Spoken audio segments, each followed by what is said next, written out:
நபி தாவூத் அலைஹிசலாம் மறைந்தபோது அல்லாஹ்வின் கட்டளையின்படி இஸ்ரவேல் பேரரசின் புதிய அரசராக நபி சுலைமான் அலைஹிசலாம் ஆனார்கள். அவர் நீதிமிக்க அரசராக விளங்கினார். ஆனால் அவர் மற்ற அரசர்களைப் போல் அல்ல. அல்லாஹ் அவருக்கு விசித்திரமான திறன்களை அளித்திருந்தான். அல்லாஹ் அவர்களுக்கு பறவைகளின் மொழியை கற்றுக் கொடுத்திருந்தான்.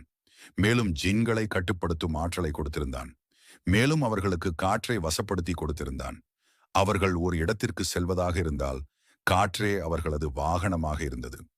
ஒரு நாள் சுலைமான் அலைஹிஸ்ஸலாம் தோட்டத்தில் நடந்து கொண்டிருந்தார். பறவைகள் சுற்றி பறந்து கொண்டிருந்தன. அவர் சிரித்துக்கொண்டு, அல்லாஹ் எனக்கு பறவைகளின் மொழியை உணரும் ஆற்றலை அளித்திருக்கிறான் என்று சொன்னார். அவர்கள் மனிதர்களிடம் உரையாடுவதைப் போலவே பறவைகளோடு உரையாடினார்கள். ஒரு நாள் அவர்கள் பறவைகளை பார்த்து கொண்டிருந்த பொழுது ஹூத் ஹூத் என்ற பறவையை காணவில்லை. சுலைமான் நபி கோபம் கொண்டவர்களாக, எங்கே ஹூத் ஹூத் பறவை என கேட்டார்கள். சிறிது நேரம் கழித்து ஹூத் ஹூத் பறவை சுலைமான் நபி அவர்களிடத்தில் வந்தது. ஹுத் ஹுத் என்ற அந்த சிறிய பறவை ஹூபோ சுலைமான் அலைஹிஸ்ஸலாம் அவர்களிடம் வந்து, நான் ஒரு அரிய தகவலை கொண்டு வந்திருக்கிறேன் என்றது. என்ன தகவல் என்று சுலைமான் அலைஹிஸ்ஸலாம் கேட்டார். தூரத்தில் சபா என்னும் நாட்டில் ஒரு சிறந்த அரசி இருக்கிறார். அவர் பெயர் பில்கீஸ். ஆனால் அவள் அல்லாஹ்வை வணங்குவதற்கு பதிலாக சூரியனை வணங்குகிறார். இதை கேட்ட சுலைமான் அலைஹிஸ்ஸலாம் பில்கீஸ் ராணிக்கு ஒரு கடிதம் எழுதினார்கள்.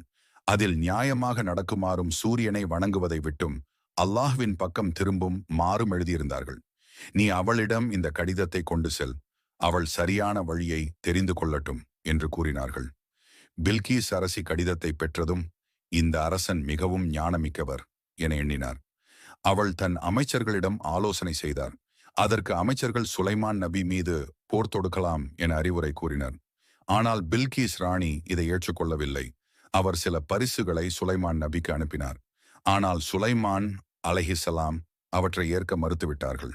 அவர்கள், எல்லா மகிமையும் அல்லாஹ்வுக்கே சேரும்.